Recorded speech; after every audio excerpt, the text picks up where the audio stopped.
All right, so today we are going on a color hunt, right, Alexander? And I found one thing out of yellow. You found a yellow leaf, so we're doing this outside. You could do it outside or inside. Yeah. But all we did was take a piece of cardboard from a box, and we wrote with our quick sticks on it, put some rubber bands around it, attached some little clips. Yep. I put a little more color here.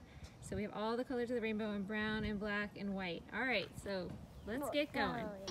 Last one. We're looking for our last thing, which is blue. Yeah.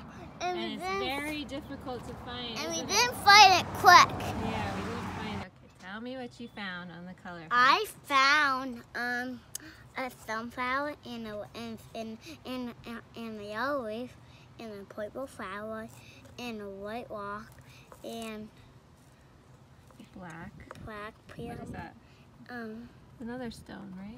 Oh, that's tree bark. Yeah, and then a leaf, and then a blue. A little blue rock. Blue was like our hardest one to find, wasn't And then a purple. What about red and orange? And then Orange leaf. and red leaf.